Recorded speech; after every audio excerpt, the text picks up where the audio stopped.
Welcome to another episode of House of Ghouls Horror Movie Podcast. I'm your host, Ian VanGhoul, joined as always by my best friend and co-host, Colby Does Horror. Colby, how you doing this week, buddy? I'm doing good. It's been a fun week. Got a lot of watches in. Excited to talk about a few. So yeah, it's been a good week. How about you? Same. A lot of content, a lot of Yeah. stuff to talk about. So without further ado, let's get into it. So today we have a very special guest. He's the creator, writer, director of the upcoming brutal, gnarly, disturbing, fantastic film that does fuck Ketchup on Waffles. So please welcome John Theissen Jr. John, welcome Hello, to the guys. show. How are you doing, buddy? Great, great. Happy to be here. I'm so excited to talk to you guys. Hell yeah, we've been excited to talk to you as well. So Yeah, we've been Awesome. pumped. Yeah, awesome. That's great to hear. I'm so excited to talk to you guys about movies, my movie, whatever. I'm hyped. I'm happy to be here. all right, hell yeah.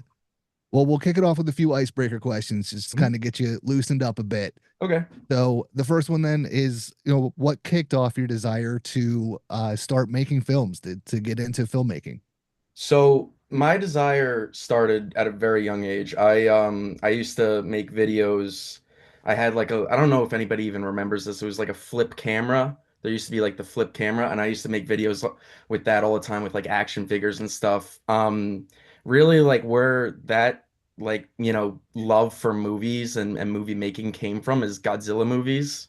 Like old Godzilla movies. I had all of them on like VHS growing up, so just from there, I had a shit ton of Godzilla toys, and I used to like just, create these like Lego cities and film that when I was a little kid, and then never really thought of it as like actually like a career or like a possibility until like a high school film class, and then just from that, like I just completely fell in love, just got right into it. Hell yeah, Yeah, that's awesome. yeah, thank you. I love that. Yeah. I'm just picturing you building little Lego cities and just destroying them. That's Oh, fucking awesome. That complete and fucking like sets. the stop motion, like what is it? Yeah. Robot Chicken. Yeah, exactly. That's exactly what it was. It was like little robot chicken movies with Godzilla toys. But yeah, I like fucked up all those like action figures growing up. I wish I still had them, honestly. I would like draw blood on them and stuff and, get real gory, like some hard R Godzilla movies at the age of 5 I was making. Yeah. Hell And yeah. carries over to ketchup and waffles, of course. Mhm. Still making those hard R's. We love it. Yeah. So, what are your go-to favorite horror films? My go-to favorite horror films. I mean, I would say the most influential on my career has been Texas Chainsaw Massacre. I love Texas Chainsaw Massacre. That's just been such an influence for the past like 10 years of like, me making movies and everything. I just like I love the stories behind the sets and behind the set of Texas Chainsaw Massacre, like what they went through and everything like that. Because I feel like Texas Chainsaw Massacre is really like it's it's the true definition of independent filmmaking and like really trying something and pushing the boundaries. And that film is just incredible. Like it still holds up. It's still scary and it's not overly gory. It's nothing like too graphic. It's just mostly the atmosphere itself that is just so heavy and so dark. And I would say other like go-to horror movies. I really love the Universal horror movies like Invisible Man. I love Invisible Man a lot. I love the comedy aspect of Invisible Man. I feel like it's the one movie from back then that like realized that it's going to be dated in 100 years or whatever. And you really feel that. You really feel that they were like aware of that and they just had fun with it. And that's what I love. I love when movies just have fun, just show that they have fun making them. And Invisible Man's one of them. Um, there's so many. Like, I love Ari Aster's stuff. I love Midsommar. I thought that was incredible. That was like one movie that actually I think I had to step out of for a minute because I was so like anxious. So that and Hereditary, like, those are two movies that really affected me. I think Hereditary is by far for me the scariest like film experience I've ever had. Like I've never seen anything like that prior. Um, what was another one?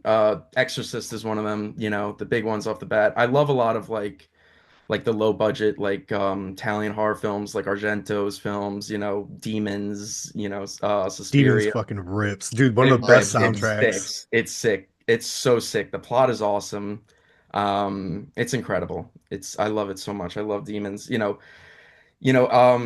Something I told my makeup artist is to really like, she loves doing like practical effects and stuff, and I told her to like really get into those like spaghetti horror films and get into that stuff. So, I would say those movies that I just named like completely influential. Those are like what really I love about horror, like everything in those like movies, Hereditary, Midsommar, Texas Chainsaw Massacre, and literally any Italian horror movie because they're all the same in a way, They're all very similar, but it's just like what they try to do, and half the times it probably doesn't work, but like they still go for it anyway, and it's just the idea of those movies are sick. Yeah. Absolutely. So it's ironic that you said push the boundaries and you kind of taking a break, taking a breath. Yeah. I came up with a new question for today. Uh, so the films or your films touch on some pretty realistic, Yeah. extreme, hard to Mhm. swallow topics. Is there a movie that you've come across that personally was too much for you? Like you had to turn it off, or it was just a one and done, never to be watched again? Oh my God. I mean, there's a lot that like really like, like really pushed my boundaries. Like I was just like, okay, I gotta turn like, like I had to take a break or something. You know, I I would say Solo, 120 Days of Sodom is, that movie, like I could there's been movies that I've watched where I've like, feel like kind of queasy at watching them or like, like I kind of flinch at, but that movie, there's segments of that movie I still can't watch. Like I still actually have to close my eyes watching Solo. Like it's so disturbing to me. Um, yeah, I think there's movies like that that are just so gross, and that's something that I give Solo a lot of credit though for that it really has a message to it, and like that's something that was very important to me with Ketchup and Waffles is that like it's not shocking for the sake of shocking. I mean, like Solo has some really shocking shit in it, like really gross, vile shit in it, and but it does have like a message behind it. So I would say that movie definitely pushes the boundaries, my boundaries at least. Yeah. Yeah. Off the top of my head, I would say like Cannibal Holocaust too, but I don't want to give that movie credit. Anything that like hurts animals like that, fuck that. Um, but yeah, I mean, Salo, man, still fucks me up. That's a valid one for that answer. Absolutely. Yeah. All right, we'll get into the horror movie news then. Scary movie news. So we have a small update on the new Resident Evil film that's being written and directed by Zach Kreger, and that is a release date of September 18th, 2026. So no other updates were announced, but Kreger has stated he's a huge fan of the games, and his film is supposed to take the title back to its horror roots. So we can look forward to that in another year and some change. Are you excited for that? I can't wait for that. I'm hyped. I love Resident Evil. I I love fucking those. I Yeah. hated the other movies. The Paul W.S. Anderson movies, fucking Yeah. horrible. I They're liked the fun. first one. The Yeah. first one was cool. The second one was okay, Hmm. and then everything after that, I didn't even watch like the last three. You got to really turn your brain off for those movies. I think anything Paul W.S. Anderson makes you got to really turn your brain off for. But yeah, I'm hyped for that. I'm a huge fan of those Resident Evil games, especially one and two. The atmosphere that has, and Mm. Barbarian really had that.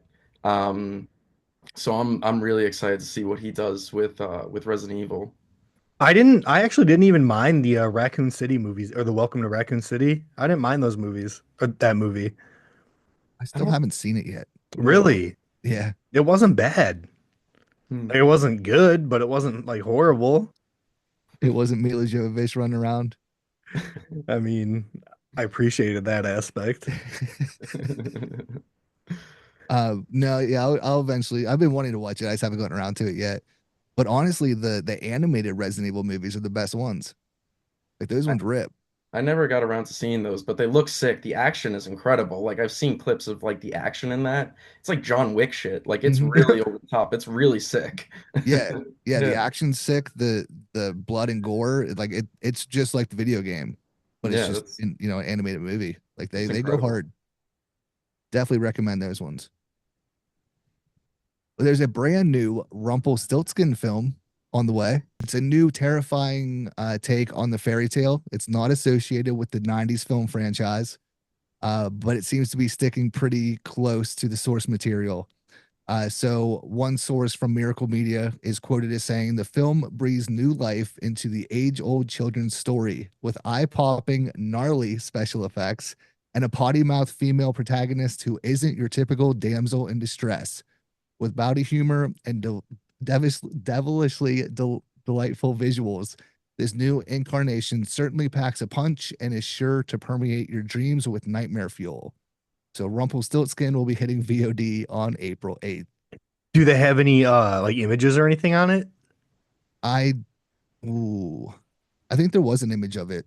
It looked very Rumpelstiltskin like. Dude, I'm all in. I'm all fucking in. I don't even know what a Rumpelstiltskin is. Is it a guy? Yeah, it's old fairy tale. Oh, okay. I forget the actual story, but I don't. Do you remember what it is, Colby? Yeah, it's an old fairy tale. It's something about how he I can't fully remember. I know in the 90s movie he like takes babies for a certain reason. I can't remember what he takes in the fairy tale, but it's like I don't It's know, it's not good. goofy. Yeah. I can't wait though. John, how old are you? I'm 25. Yeah. Oh shit. Okay, I Yeah. thought So you were I'm like I'm I'm young. Yeah. Yeah, that's okay. I've been getting a lot of that the past week is like you're super young for being a director. I'm like, yeah, sure, whatever. I was really concerned for a second that you didn't know what the Rumpelstiltskin thing was. I didn't I like I know like the name of it Hmm. and like I've known like like I've heard it like associated with folklore stuff. I just didn't know like if it was a guy or like like if it's like a villain like or what like is it like So you've I never seen like any imagery from the 90s movie? I might have Dude, I don't know like it's what I'm insane. picturing right now and I could be completely wrong. It's like almost like a goblin. Mhm. Yeah, That is it. Okay. All right. Yeah. All right. Yes, I have sir. seen that. Yeah, I think I've seen like maybe I am remembering things now because I feel like I've seen like a goblin riding a motorcycle or something that's like the that. one. Yes. That is it? Okay, all That's the right. 90s. That's the Yeah. 90s movie. I Yeah. Yeah, made a all right. I video thought that about was just a that fever like two dream. weeks ago. Yeah, okay. All right. But yeah, so this new one should be interesting. I wish it was part of the of that franchise, but Oh, me too. Hmm. right. I gotta catch up on my Rumpelstiltskin. You're not the only one. I'm sure there's plenty out there that need to as well. Yeah, all right. So also in April, we can look forward to a new action horror series starring Kevin Bacon called The Bondsman. Dude, I saw the trailer for that. Looks fucking insane. Hmm. Absolutely. I just watched the trailer today. So all 8 episodes will be available on April 3rd on Prime Video. It Wow. sees Bacon as a murdered bounty hunter who's brought back from the dead by Satan in order to hunt down demons who have escaped hell. So it looks very similar to Ash versus the Evil Dead. It has that comical feel to it while also being very brutal and bloody. Like it looks like a fantastic time. I It can't looks wait. it looks like a mix between Ash versus Evil Dead and like Constantine, like with the Mhm. premise. Yeah, Ooh, yeah. It looks That's dope. awesome. Yeah, I love the Looks Constantine books. Yeah, that's sick. it looks super gory too. oh, Oh, awesome. absolutely. That sounds metal as hell. Yeah. Yeah. I actually just watched James Wan made a Kevin Bacon movie. It was like I forgot Death the name of it. sentence. Oh What? yeah. Death sentence. Yeah, Death Sentence. That was pretty good. That was fun. Yeah, it was a That's good revenge story. Yeah. that's my favorite James Wan movie out of all. Really? Yeah, That's great. That's a great pick. I love it. That's awesome. Yeah, it goes hard, and I love the soundtrack. Yeah, and it's very realistic too in a way. Hmm. Like, like this guy doesn't know what the hell he's doing. Like he doesn't know how to fight or anything. Something that always bothered me is that when he shaves his head, he like leaves the back. Like he misses a few spots in the back, and I'm like, he couldn't like look in the mirror It's at so all. punk rock. I love it. Yeah, it is. It's sick, but it always bugs me. That always bugs me. I was like, what the hell is with this guy's hair?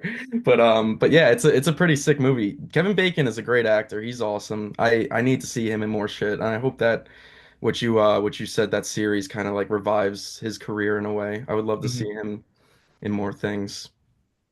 Yeah, I feel like Kevin Bacon is like the more serious Nicolas Cage.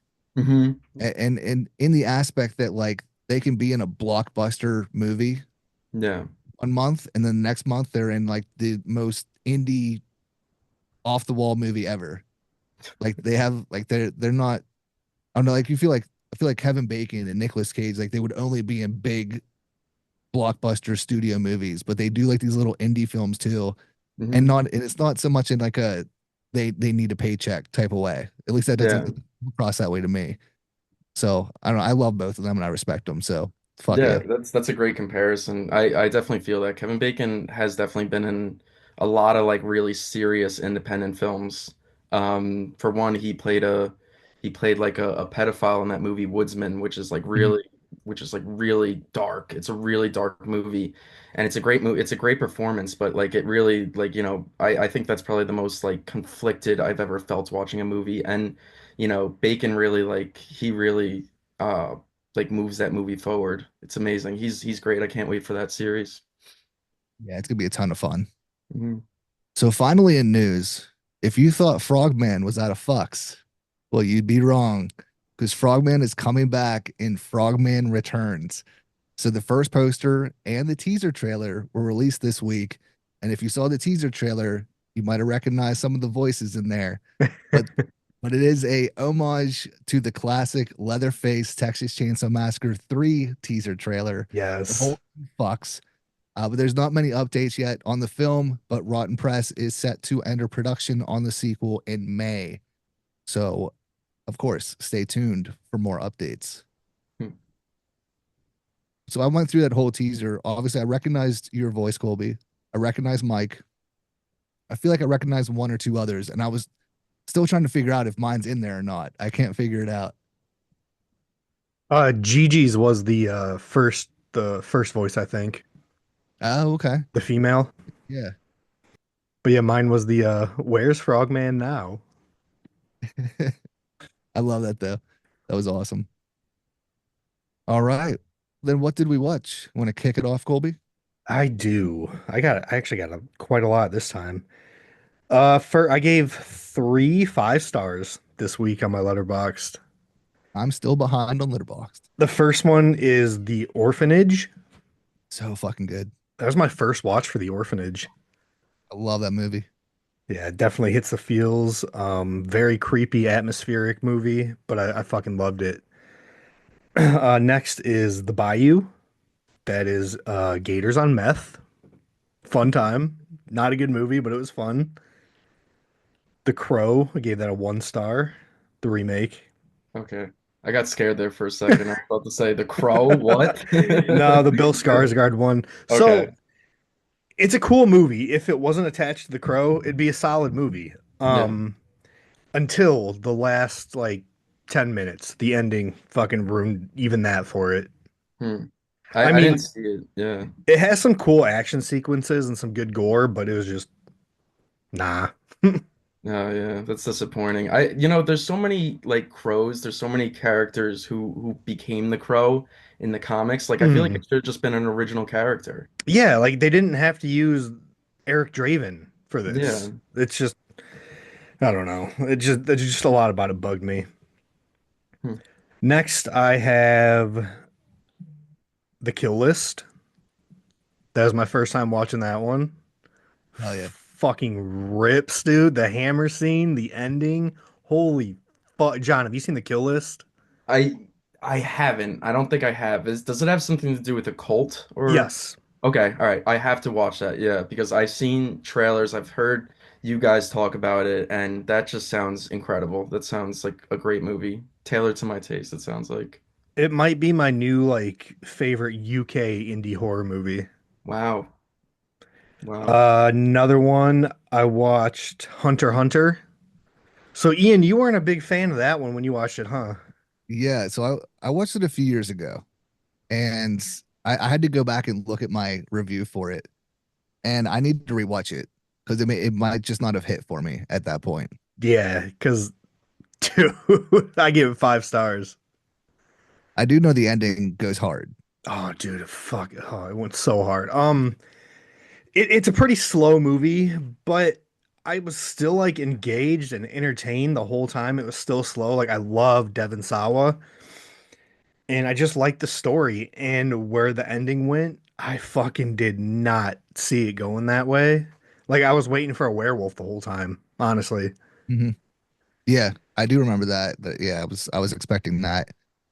But yeah, that was early in my TikTok journey, so I Oh, didn't okay. I didn't appreciate things as much. So yeah, I'll definitely rewatch it and give it another shot.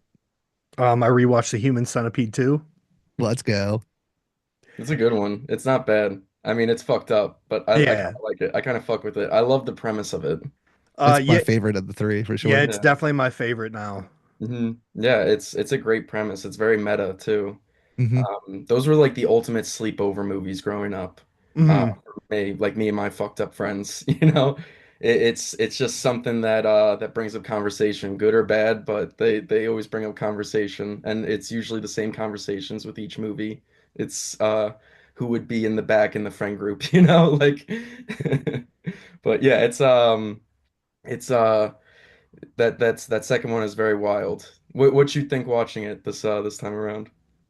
Well, the first time I saw it, I Mhm. thought it was the most fucking disgusting, vile piece of shit I've ever seen. And like that was before I was like actually into extreme horror and shit. So I was just like, Okay. what is this? This is gross. I don't like watching this.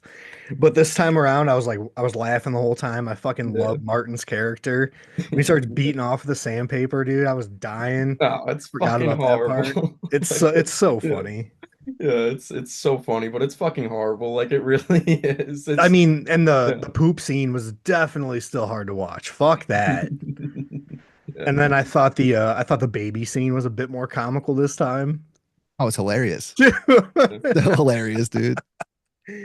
But yeah, I definitely view it more as a um comedic fucking thing than anything, comedy. But yeah, last night the wife and I watched Locked. That's the new Bill Skarsgård, Anthony Hopkins movie coming out at the end of the month. I'm not allowed to say too much about it yet, but I liked it. It was decent. And then last, I watched We Need to Talk About Kevin. That was my first watch for that one too. That's a great movie. It is. Awesome movie. Yeah. Who is that? Tilda Swinton? Yeah, Tilda Swinton, John C. Yeah. Riley, and fucking Ezra Miller plays a fucking psychopath way too good in that. Yeah, he does, and you know, I guess it shows why. Yeah, Yeah, he follows me on Instagram, which was the most random thing ever. Yeah, no shit. yeah, it was so random. I have no idea. Like I'm not like I wasn't like into the Flash or anything like Mhm. that. Guy just started following me just out of the blue, and I realized it was Ezra Miller, and I hit him up. I was like, "Yo, what the fuck is good with you right now in Hawaii? Like, what is happening?" But but yeah, he's incredible in that movie. Like I do give him credit for that. Like he is really haunting and disturbing. You know, I think there's the scene where like his mother like walks in on him and he's just like, you know, when he's jacking off Dude, and the eye contact they make, it made it yeah, so uncomfortable. what the fuck? Ezra Miller's fucked up in that. Yeah. I mean, you know, towards the end, like, and what he does, it's sad and it's so haunting. It really is. I feel like horrible for her character, you know, and like you know that's a big part of it. It's like you know is she actually to blame like how she raised him and everything like that, but I feel like terrible. I don't like you know they're vandalizing her house and everything like that. It's a tough movie. It makes you feel very conflicted. Yeah, it's very conflicting, very dude, the filmmaking in that in general is just fucking incredible. Hmm. Um the uses of red in that movie to um use as a motif for his like rage, anger, and aggression. I fucking love that. Like the very first scene when she's covered in like all the tomatoes just red, and then you just see red throughout the whole movie. Fucking dude, I loved it. Yeah, Yeah, it's a anytime haunting picture, yeah. anytime John C. Riley is in a serious movie, you know it's gonna be fucked up. Yeah. Yeah, I loved him in that movie too. He's just like so he has no idea what's going on. Like Mhm. just oblivious to his sociopath of a son. He's a But yeah, great guy, but just horribly oblivious. yeah, it's just I mean it's a fantastic movie though, but it's definitely a rough one. Hmm. Absolutely. But yeah, that is my watches for the week. All right. John, what about you? Anything Yeah, you so you I watched uh recently? I I went through my letterbox because so much has been happening this past week and I wanted to keep up. I saw The Monkey twice. I loved it. I'm a huge fan of horror comedy. And it's surprising to me because I see a lot of people not liking it and a lot of people went into it I think expecting kind of like long legs where it's like Mhm. more of like a serious thing, but no, I like right off the bat, like it's just wacky. I thought it was just like a live action cartoon, like a live action really fucked up Looney Tunes cartoon, and that's how I took it. And I had a great time with it. I saw it the first time with my dad when I was out in Los Angeles. And then the second time I saw it with a buddy. And let me tell you, Los Angeles crowds are very different from New York crowds. The Los Angeles crowds are so responsive, and they were cracking up the whole time, and the New York crowds were like at any given moment. Like that's the most like, laughs we get out of here for in New York theaters, I guess. But yeah, something I showed you guys earlier that I wanted to share. I got this they were handing this out at the theater. It's like a respiratory stimulant. It's to kind of wake you up. It's like a smelling salt. Didn't think I needed it. Didn't think it was like that horrible, but it was the kills in it are very gory and The very kills fun. go hard as fuck. Yeah, they do. They do. I don't want to like spoil it or anything like that, but they really go all out with it, and I feel like that's something they really had to nail, and they did it. Yeah, I think Oz Perkins did an excellent job with it. John, what part of New York are you in? I'm actually in Long Island. Yeah. Oh, okay. I Yeah. was Yeah. just in Yeah. Staten Island 2 months ago. Oh, yeah, okay. That's our enemies. That's Long Island's enemies. I went Everybody out said there. Oh, go yeah. ahead. Oh, everybody says it's New Jersey, but it's Staten Island that you really got to keep an eye out for. I went out there to film a scene for a movie, and I had a good time out there. Okay, yeah, yeah. I mean, sure. You'll have a better time on Long Island, I'll tell you that much. But no, it's Staten Island, whatever. We're all New York, so we're in it together, as they say. But but yeah, next on my list, moving down, I watched this movie, Rolling Thunder. It was really good. It was a good revenge movie about a veteran who comes home and very, very similar to my short film that I released this week, Double Dog Dare. It was, I don't know if I could be butchering this last name, but it's William Devaney. He's a great actor. He played it like very authentic. He was this prisoner of war, and he comes home. He was released from this prison he was in overseas, and he comes home, and his wife and child are murdered by like a gang who wants to get like the basically the awards that he was given, being a prisoner of war, and they try robbing him. He doesn't give up his awards, and it's a fucking bloodbath from here on out. But it's a slow burn, and I like that. I like that a lot with like, revenge movies is the slow burn and kind of like the like really feeling for the character and their like pain.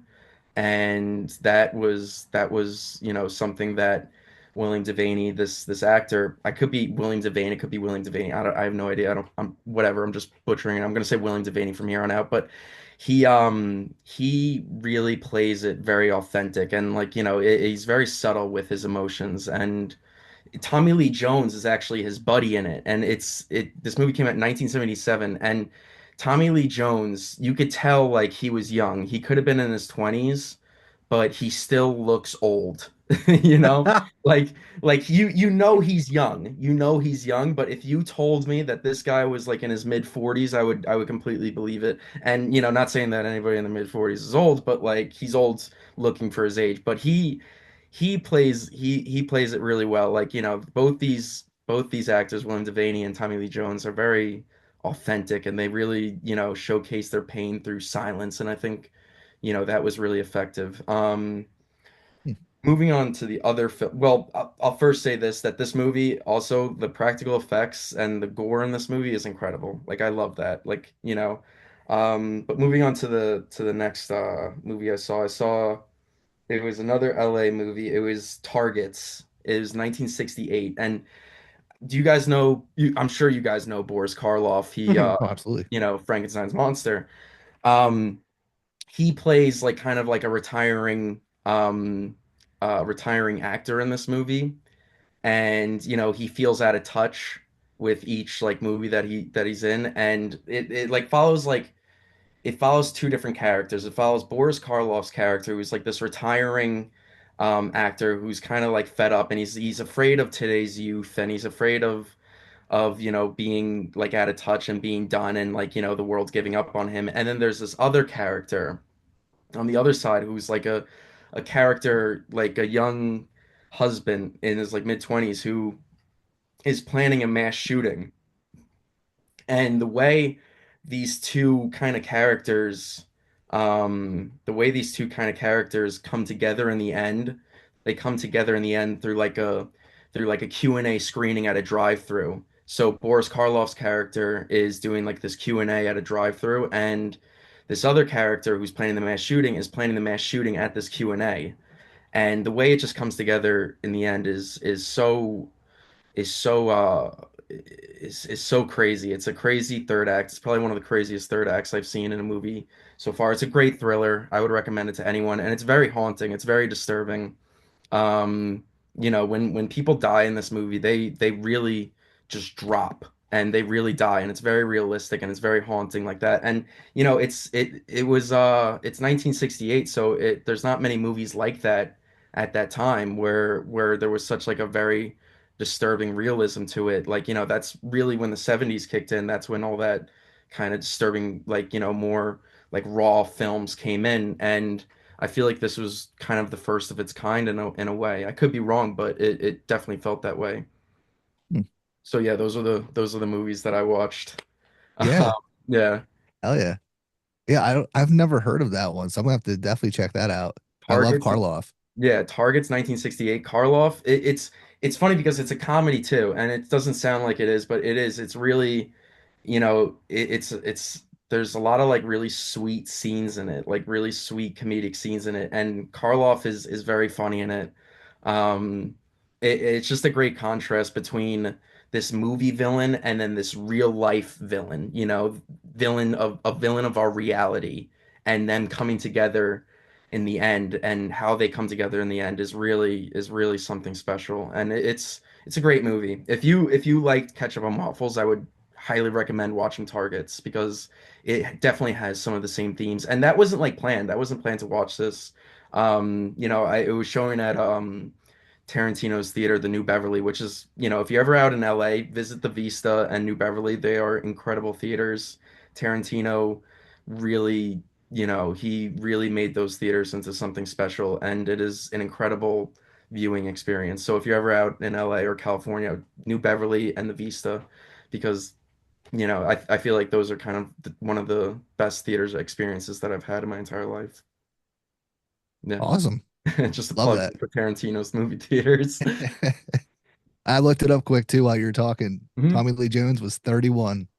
In that rolling that was Yep. Rolling Thunder. Yeah, that Yep. that's crazy. Yeah, he definitely he like acts youthful, but like he definitely looks like he's starting to Tommy Lee Jones a little bit. Yeah. I mean, that guy doesn't give a fuck, so That's great. Yeah. He's just out there, Tommy Lee Jones. And Yep. all right, so I checked out Cannibal Comedian, the new Screambox horror comedy. That one was a good time. Pretty gnarly. Gets pretty gory. Does it? Yeah. All right, I'm gonna Yeah, check it out. it I was have it in fun. my email. Yeah, it's definitely worth a watch. I checked out Souvenir, which is Dustin Tamplin's new film that's going to be at Unnamed Footage Fest. The one about the Uh, bear. yeah, the one that Dylan was telling us about last week. That was very, very well done. I might watch that tonight. Yeah, it's a cool little like documentary style found footage, and the whole crew's in it. So like it's it's Cool. cool and engaging. I watched Hard Eyes today. What Finally, What'd you think? I dug it. Cool. I'm The glad. opening I loved, and then I wasn't sure how I was going to feel about it after that. Mm. But once I got probably halfway through, I was like, all right, like I'm in it to win it now, and I really dug it. Dude, the did you were you laughing the part with the vibrator? Yes. And then when she threw it at him, it's so funny. Yeah, as soon as that scene came up, I was like, oh, there it is. All right, I get it now. I get it. Oh, I loved that movie. Yeah, it was good. So yeah, we're 4 for 4 with solid Valentine's Day slashers now. And then finally, about 2 hours ago, I checked out this little indie film called Loving Polly. Oh shit. Oh shit. Yeah, that was something. Yeah, Um, it definitely was. I was 21 when I made that. And that was a wild one. You know, Loving Polly was a film that I made years ago in a very, very dark place in my life. And Loving Polly it's definitely strange. It's definitely, something that, I don't think it really holds up as I thought it would be, but it's not like it's not a movie that I was necessarily like in love with after I made it. I it's hard for me to watch it just because of playing that character was horrible and everything like that. It won best horror film, and it also won me best actor at a film festival, and they couldn't even screen that movie at that film festival. oh Dude, this wow. looks fucking dope and black metal as fuck. I guarantee you, I wouldn't recommend it. I'm Oh, not like, yeah, it's not a movie that I would even like consider watching again. I'm gonna It's watch with the wife tonight. Oh, Jesus Christ, yeah. Yeah, That's a hell of a watch to watch with the wife. So yeah, that film was crazy. It was something I made when I was very young, and it's very, raw, and I would say it's very dark. It's a lot darker than Ketchup on Waffles in its tone. But yeah, I'm not like, that's not a film that like I ever like really want to embrace again, or anything like that. Like it's something that like I always kind of just like wanted to just like let slip away. Like I was proud of it, and I'm proud of what came out of it, and I'm proud without Loving Polly there wouldn't be Ketchup on Waffles, which I'm grateful for. But yeah, I mean it's disgusting, it's disturbing, and the what I went through for that role, and the dark place that I kind of went into. I gained about like I 40 pounds for it. Shaved my head completely. So yeah, it's something that that's deeply disturbing. But thank you for having the audacity to sit through that. absolutely. Yeah, yeah. When I saw it, I always look up filmographies before we have hmm filmmaking guests on. So I like to check out other works that I haven't seen beforehand. So that Yeah. one stood out, so I checked it out, and yeah, I mean it's I feel like you're not giving it enough credit because I thought it was very well done. Like it's very indie Yeah. and obviously an early project in your career, Yeah. but it We were is. literally making that with, sorry to cut you off, Oh, but you're good. I want to plug in that we were making that with like broken equipment. I literally like when I made that movie, I had not a fucking dime in my pocket. The only money I had was to pay, the actor, Kat, who played Polly, and that was pretty much it. Like, we used my friend's vacation home, and yeah, so like we literally made that with just like the scraps in our pockets, pretty much. But yeah, sorry for cutting you No, off. you're good. You're good. I Yeah. mean that's makes it all the more respectable, I think. hmm The fact that you were able to pull that off with, zero money. Yeah. But no, I mean it's disturbing, it's dark, it's fucked up, Hmm. and yeah, I mean it's very far from the worst thing I've ever seen. I can tell you that. So for putting it all together with very little money, I think you did a great job. Oh, thank you. I appreciate that. That means a lot to me, you know. Um, what do I want to say about that? Yeah, I mean, Loving Polly, like, it like I said, like, like, we were literally using a broken equipment. There's like scenes and it's very noticeable that like, the microphone was broken and like shit like that. And we were shooting it with like a really like a broken camera. We had to like stop and go filming like every like few hours and stuff. And that when we shot that movie, um when we shot that movie, it it was like really hot out. So always reminded me of the stories of Texas Chainsaw Massacre. Like, people were like passing out in the house and everything like that. And I was really sick, I was really like deathly sick filming that movie too.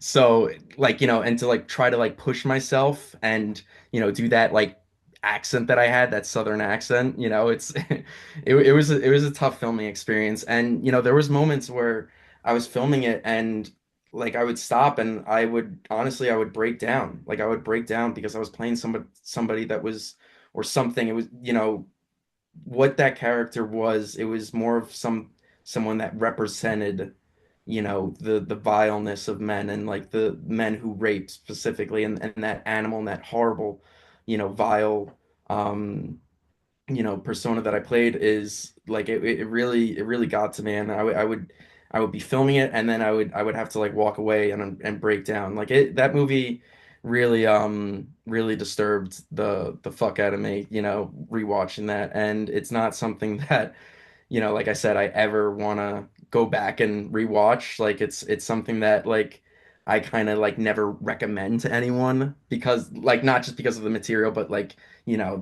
the broken equipment and stuff like that. What's funny, so there's the concert scene, right? And the film is supposed to take place in the 90s. It's supposed to take place in the 90s. And um I don't even remember if like Pink Floyd was touring at that time. And so because the act Polly was wearing a Pink Floyd shirt, and so we were trying to find out like if we could like buy footage from like a Pink Floyd concert, and so we couldn't because all of it's like copyrighted and stuff. So we uh we went to whatever concert was next at Jones Beach at which is like not far from me at the Jones Beach Theater, and it was Three Doors Down. Kryptonite and When I'm Gone or whatever that I don't know. Yeah. And I didn't know that Three Doors Down was a big MAGA band. And Oh, so I'm there and there's all like, it's like a Trump rally in the tail, and like listen, I'm like whatever with that, like, but it like I'm trying to film it as if it's like a concert from like the 90s, and like everybody is like chanting like Trump at this, Trump, everybody's wearing Trump shirts. So I had to literally lower the shadows and the blackness on that footage to not show literally anything. I'm sure you could see like a cell phone or something in the background or whatever. But yeah, it was that was always like a funny experience. It's like our, that's supposed to be a Pink Floyd concert, but it's a Three Doors Down concert. complete opposite. Yeah, yeah, the complete opposite. Yeah, it's low budget independent filmmaking for you there. Yeah. Movie magic, hell yeah. Yeah, and I think I got those concert tickets on like a favor or something. Like somebody owed me a favor or something. They're like, "Oh, we got Three Doors Down." I was like, "All right, that's good enough." Yep, totally Pink Floyd. But yeah. Yeah. So there's two scenes that stood out to me, and I'll keep it very vague since Colby Yeah. hasn't seen it yet. The mirror scene, your Mhm. performance in that instantly reminded me of 25th Hour. I don't Mm. know if you've seen that with Edward Norton. It's a Spike Lee movie. I believe so, yeah. It's Yeah, very I similar. I, Like I he never he's seen that just actually. yeah, he has like this crazy monologue with him looking in the mirror. And he says a lot worse things than what you do in the film. Uh but uh but I love that scene. And Mm. the other one was the cooked fish. Oh God. Yeah. Oh When God. when Colby sees it, guaranteed he's gonna mention cooked fish. Yeah, so you want to hear something crazy about that? That whole scene, it's just that like I'm it's not spoiling it or anything, but it's like the one still shot and it stays there and that entire monologue is completely improv. That is just completely improv and that was completely off the top of my head. And you could tell like from at like certain moments, but it is just the most sadistic shit. And like it's honestly like I don't believe in like what is it? What's the form of acting? Like, you know, Method. method acting. Yeah, I don't believe in method acting, but I really do think that the character completely possessed me in that moment and was just saying that. And like because there like I was rewatching that and I was like, okay, I'm not gonna cut any of this because it's good. It sounds crazy and shit like that, but like I do not remember saying any of this. Like it was like that Damn. character possessed me. And it's never a character that I want to go back and play again. I've had like friends like within the industry be like, "Oh, you should play that character again. You should play that character again." I was like, "Are you fucking nuts?" Like that's one thing with my villains in my movies is that these villains they're not meant to sell Spirit Halloween costumes, you know? These aren't characters that I ever want to see on the shelf, you know? I don't want to ever see a wolf action figure or a white, blue, red action figure. Like these are despicable, horrible human beings. And like I was just like, who would want to see this guy again? You know?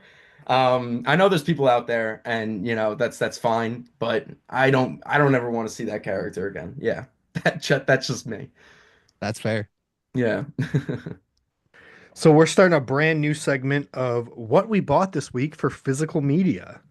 I got four new pickups that I'm excited to talk about. I finally got The Substance on Blu-ray, Ooh, hell yeah. and then I got two steelbooks. The first one is Motel Hell. Really like the cover art on that one. It's so beautiful. And then one of my favorite movies, one of my favorite John Carpenter movies, They Live. It's a classic.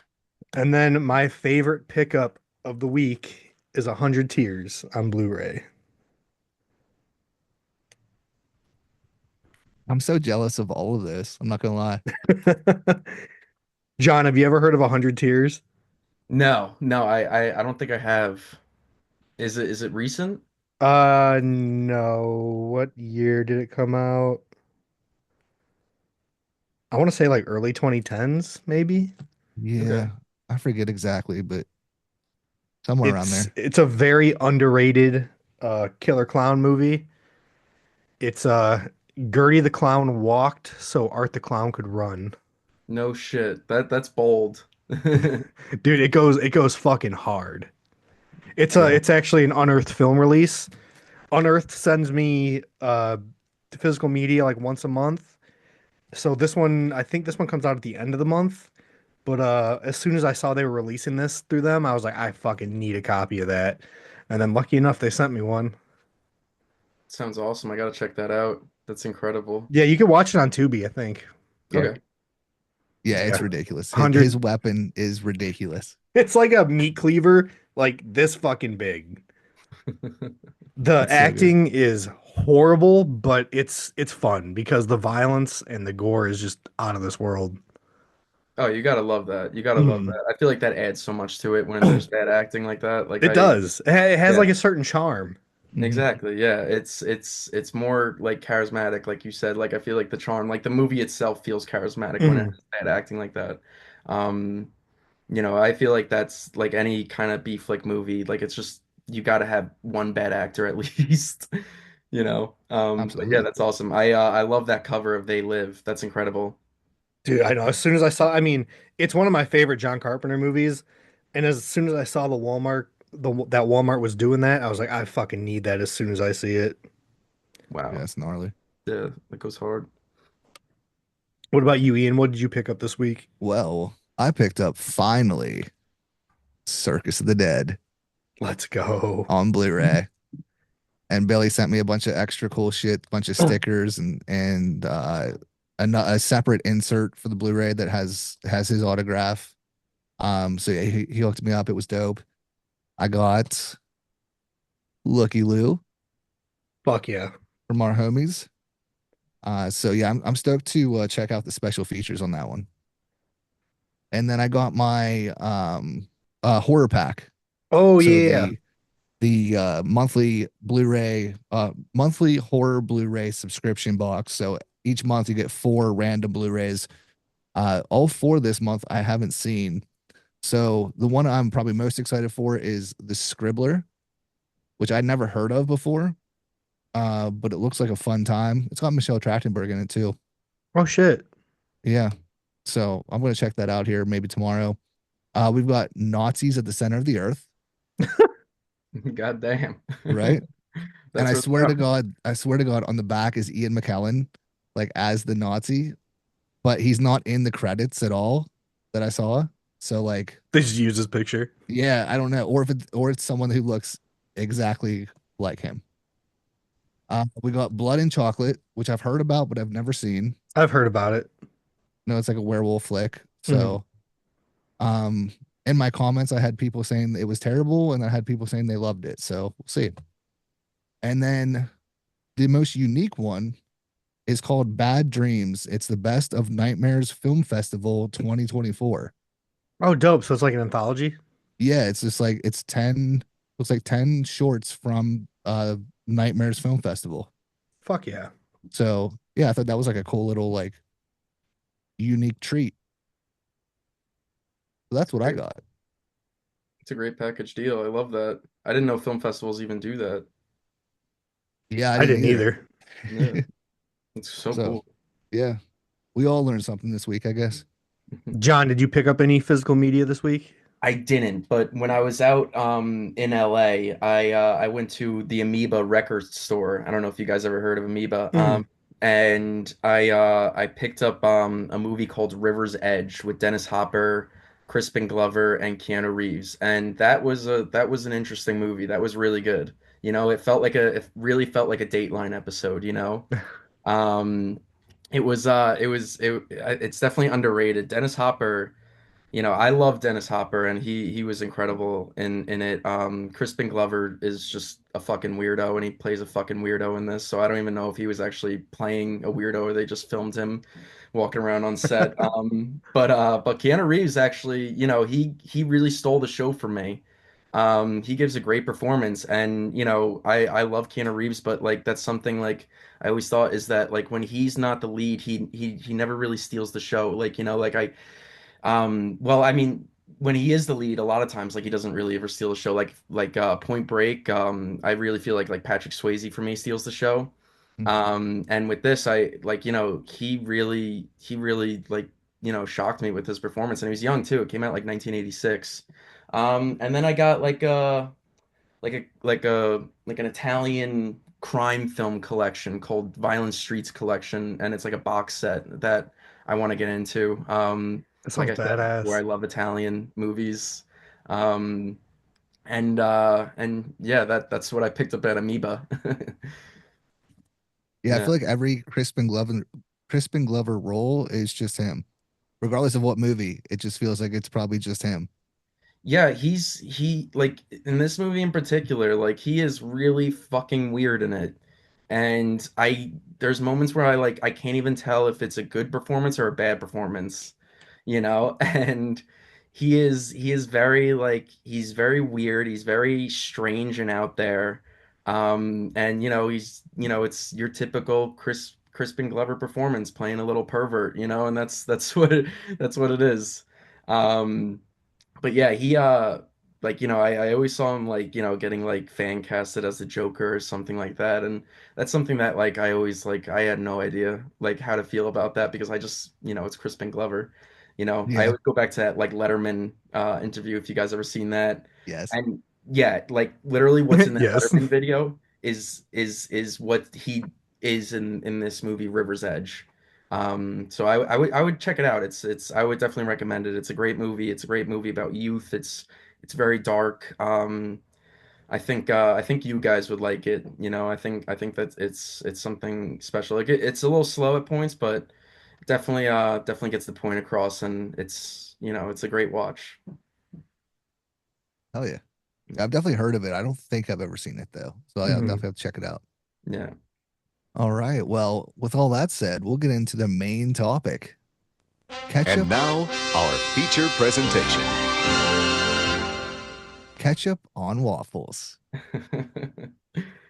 So, Let's do yeah, it. again, I guess we'll just start at the beginning. Like, what inspired the movie? How did it come to be? So, what inspired the movie? So it's a tough question because, I see people online, like I see people in the comment sections of, Chuck, your movie guy's video. Like I see comments on your guys' posts, and people are always like, they're really pulling from different incidents, and they're saying, "Oh, this film is based off of this. This film is loosely based Yep. off of this."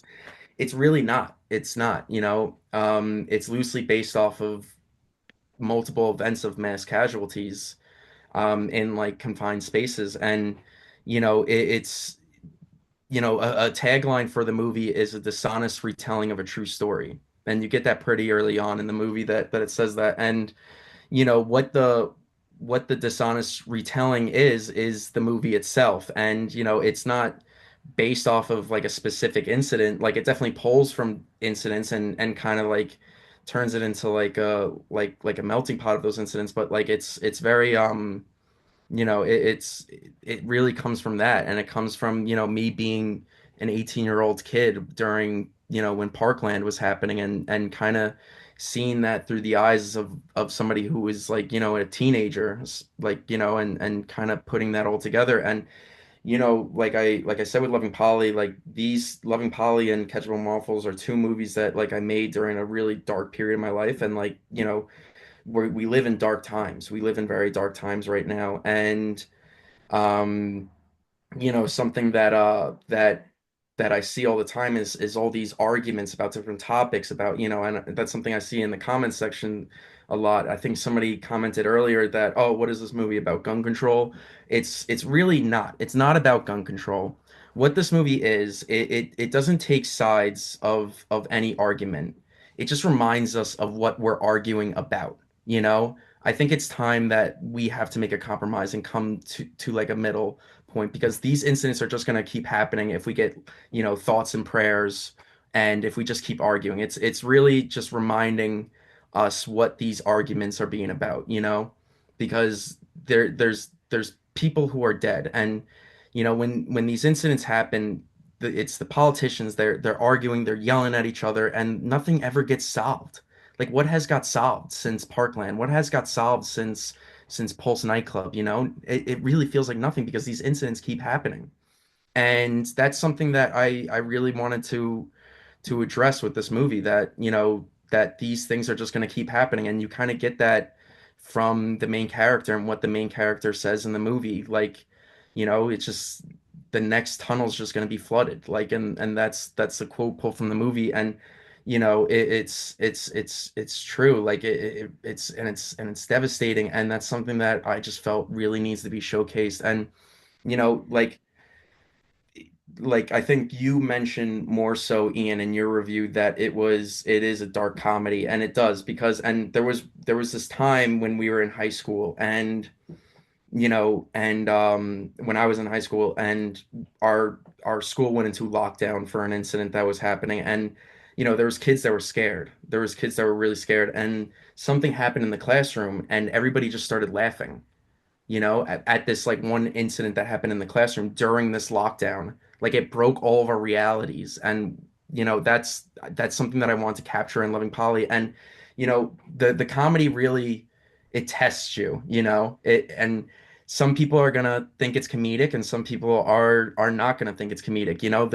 There's a moment in this movie that I always point to, where I always talk about this one moment. And people who I talk to say, "Oh my God, that was so devastating. That was so sad." And then like I talk to somebody else about that one moment, and they're like, "Oh my God, that was fucking hilarious. That was great, like comedic writing." And I'm like, yeah, that's what Ketchup and Waffles does. It really tests like your comedy, and like it tests what you are laughing at, because you laugh, you could laugh at these things, but then like you think about it after, and you're like, Jesus Christ, what the hell did I laugh at? And this movie's constantly testing you. It's constantly challenging you throughout the movie. Um, so yeah, that's something, that's I hope that answers your question. But yeah, essentially what it's about, it's reminding us of what we argue about with when it comes to these type of incidents.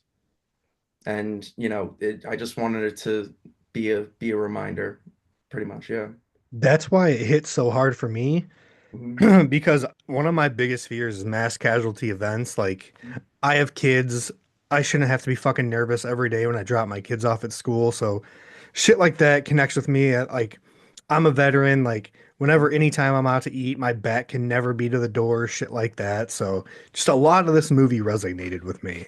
Yeah, it's crazy. Like it really puts it into perspective that these things happen at any moment, you know. We feel comfortable bringing our kids to school, like, like you were just saying, Kobe, like, you have that like kind of fear, bring your kids to school, like, and it's completely valid in the time that we live in. And Hmm. and like these you see these like incidents, like it happened at a nightclub, it happened at a nightclub where people were just having a great time, like expected to have a great time, and didn't think anything at all, didn't think that they were in any harm's way. And that's something that I really wanted to emphasize with Ketchup and Waffles, and it makes it all the more devastating, that these people went to Pulse nightclub to have a good time. These kids went to school that day at Parkland to learn, and just thought they were going to have an average day at school. Same with Columbine. And it's just the same story over and over again, and nothing ever gets resolved. you It really know doesn't. all this shit happens, and it's not about, I see somebody say, oh, if it was concealed and carry, like, that wouldn't happen. Or somebody saying, like, like, we need stricter gun laws, or it's a mental health issue. Like, it honestly, let's just think. Like, we got to think for a moment, and um consider what these next steps are, and consider, like, just having a conversation instead of yelling at each other. And like, I hate to, it's bleak, it sounds bleak and everything like that, but it's important. And these events, they just keep happening, and it's happening to the point where it's not even like a headline news anymore, like these things are happening, and we don't even really hear about it too much anymore. Like, it's not like all over social media when this stuff goes down anymore, at least from my perspective. And that again, that adds to it. Like, these events just keep happening, and I honestly, I'm sick of hearing from these politicians, oh, thoughts and prayers. you Yeah. know it's really infuriating. But yeah, that's that I love that it affected you that way, Kobe. um I still found a few scenes like funny where I was laughing. I'm like, why am I laughing at this? exactly, But yeah. most of the movie, I'm like, fuck, this is fucking me up a little bit. Yeah, yeah, exactly. Like, honestly, like, and I'm not saying anybody is horrible for laughing at this movie, because it really does trap you, and that's kind of like my trap. But like, at the same time, like, it was written in a comedy form, and Ian, I think you said, like, it's filmed and used comedy techniques, like the cuts and the Mhm. Mm. and the way that it's shot at times, and like, there's like these like comedic moments. And like, it is funny. Like, I'm not gonna deny the comedy of it, but it is like, at the same time, like, it's like, holy fuck, like, we're like, I just laughed at that, like, what, like, like.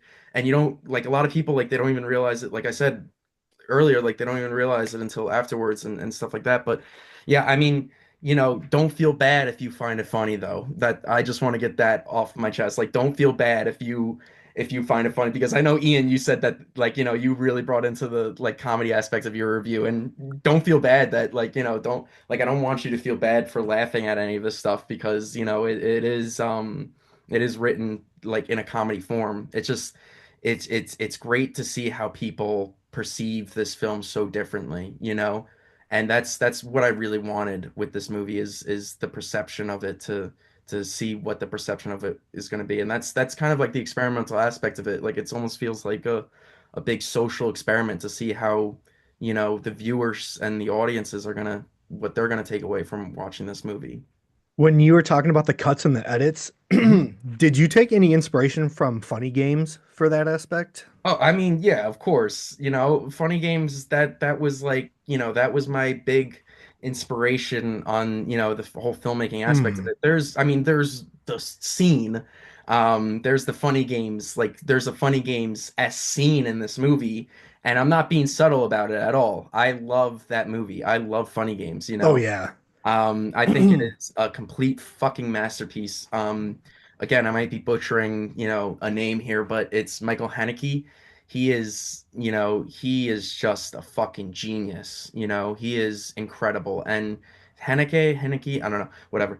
Um, but that movie, Funny Games, that movie blew me away. And I owe it all a lot to Funny Games when I made this movie. And it like I'm not blatantly ripping it off, and I do steal a few scenes, but like I'm not like it's not a Funny Games rip off. I'll say It's your own thing. You put your own twist on it, so it doesn't yeah. feel like a ripoff at all either. No, yeah, exactly. And there's a lot of movies, that I kind of took from here and there and kind of put it into this movie. And I think what like this movie says a lot about youth. Hmm.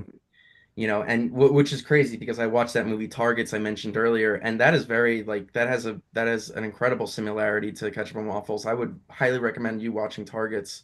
And that wasn't even planned. Like um I was watching Targets, and I was like, holy fuck, like, this is very similar to Ketchup and Waffles. And there's a lot of movies, like I said, about youth. Like I love Harmony Korine's work from Kids, and Larry Yes. Clark made Bully.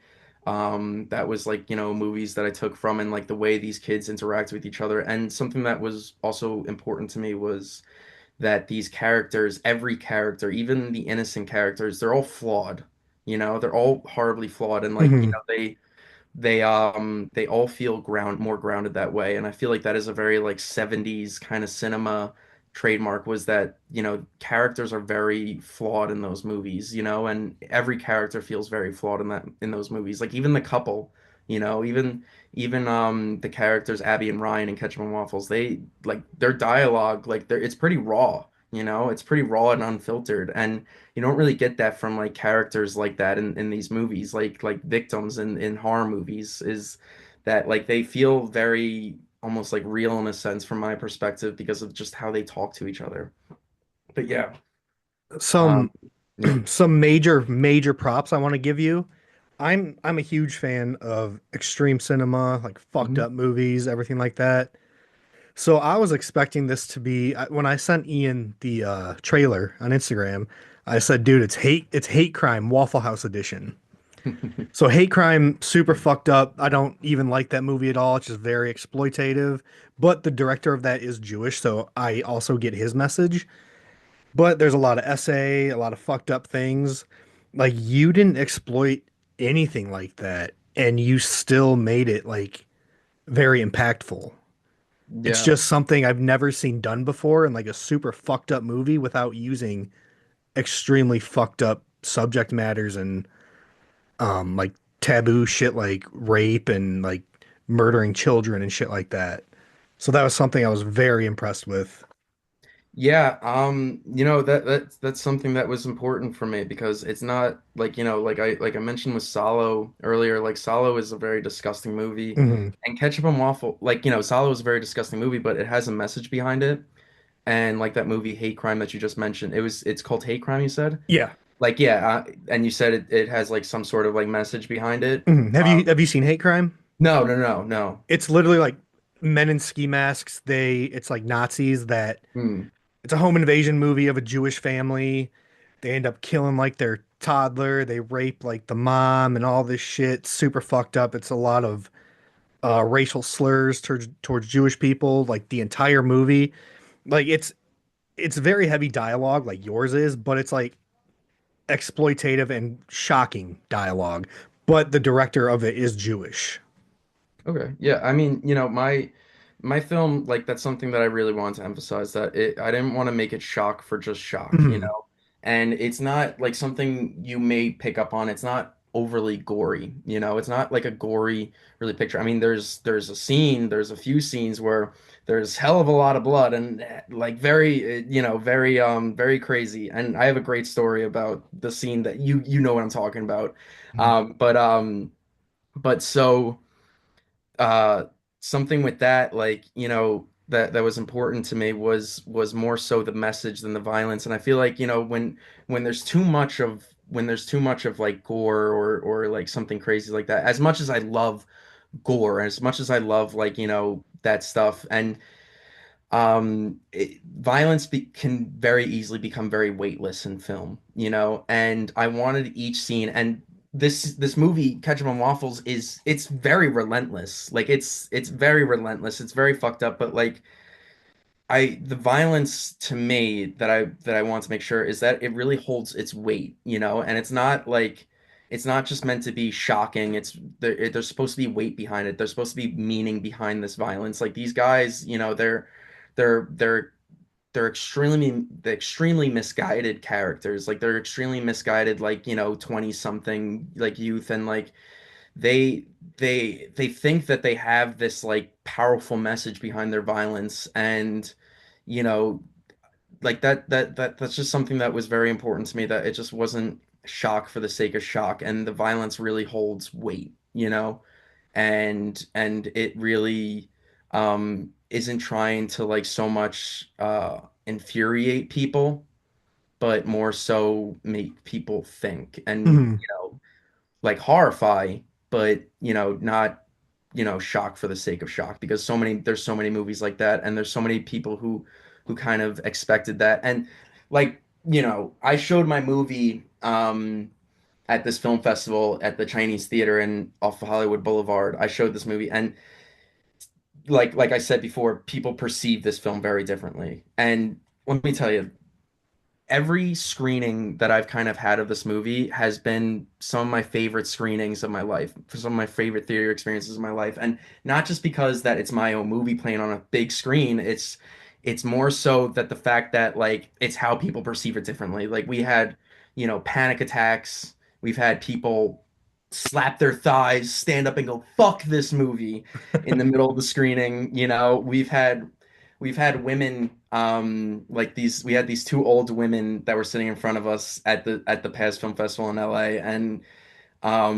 they were my friend texted me, he's like, yo, these two women in front of us are gonna hate this movie. And they're senior citizens, like and they are just having the worst time of their life watching this movie, and they're like, oh my God, oh my God, oh my God, they took off what? Like they're really commenting, and they're really vocal throughout the movie. And like I said, like it's crazy how people perceive this film so differently. And they're like I said earlier, that there's going to be people that I didn't mean to make this movie to like infuriate people. It's not trying to infuriate people. It's just trying to bring this message out. But there are going to be people infuriated by this movie. And like I said, that one guy who like slapped his thighs, stood up and goes, "Fuck this movie" in the middle of the screening. That's a great example of it. And this movie, when it's out there, it's completely out of my control. So I cannot wait to see how people perceive it in that way. But yeah, it's not. I assure you, it's not just shock for the sake of shock. Like it is, here it is, it's very intricately written, and there is a lot of improv in it. And these characters, more so, I think what is so disturbing about this movie more so is the actual dialogue itself. Yep. And the dialogue is so disturbing. And something that I told my actors, especially the three main guys, is to improv as much as they possibly could, and to like just really feel this moment and be excited, because they have so much power gone to their heads that they're in this state of psychosis, that they're saying things that don't even make sense at some points. Like, what the hell did he just say? Like, he's saying like something like really like vile, and like it doesn't even make sense, because he's in this state of psychosis, because all this power is in his head. And a part of me deep down thinks that there is a part of like these characters that are thinking like, holy shit, like what the fuck are we doing right now? And there's just all these racing thoughts, so they're gonna say like whatever comes to mind, whatever, the first thing that you know comes to the tip of their tongue, they're just gonna say it. And that's I feel like that's where most of the disturbing aspect of this movie comes from, not so much the violence itself, but what these characters say. There were scenes that I literally had to cut, that I had to cut because, they were so like graphic in the sense of the dialogue, and I was like, yo, like I was filming this, and Ian, my main character, who plays the white, he was just like saying this stuff, and I'm like looking, like, I'm filming, and I'm like, holy fuck, what the hell is he saying? And naturally I just said cut because I was so uncomfortable. I said cut, and the actors look at me and they're like, oh, why'd you say cut, what's wrong? And I was just like, I don't know. I don't know why I said cut. I was just so shook by, just the performances alone are just insane, and the improv is so talented. Ian O'Boyle, shout out Ian Boyle. He is really just so talented with his with this character. He did a great job as the white. So did Rob Rappa as the blue and Max Unlu as the red. These guys, the way they riff off each other, Mhm. is crazy. One line before we move on to the next question that I wanted to bring up was that there's a line in the beginning, and it's very graphic, and it's a line regarding Mexico and what this character saw in Mexico. And it's the way that they interact with these two characters, interact with each other from this story that the one character said. And it's it really builds up, it really shows who these characters are. And it's a shocking line, it's a shocking story, it's really graphic, it's really disturbing. Like, I cannot fucking believe this guy just said that, but it really establishes who these characters are, like, right off the bat, right from that line, and their dynamic. And that's an example that I want to bring up, that, like, you know it isn't shocking for the sake of shock. It is really pushing the story forward, because a lot of people will see this trailer, or, like, see your guys' videos, your guys' reviews, and they'll like roll their eyes like, oh, more torture porn, but it's not that. Yeah. Mm-mm. No, not at all. I had all these kind of bullet point notes, and you covered all of them. Yeah, I Hell yeah. talk a lot. Sorry. No, you're good. You're good. But yeah, I was gonna say, yeah, my experience with it, right off the bat, the uh the style, I loved it because I did get the Larry Clark Harmony Korine vibes from it. Yeah. So like that hit right away. I would we talked about it a little bit last week. But definitely has some like natural born killers vibes to Oh it. yeah.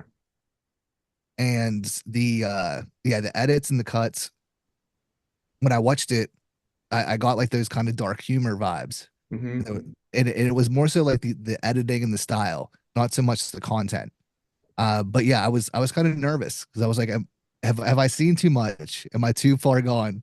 That I'm like finding this shit funny now.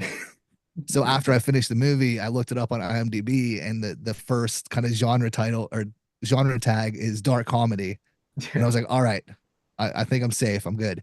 No, Uh, yeah, don't worry if you find it funny. So here's the thing.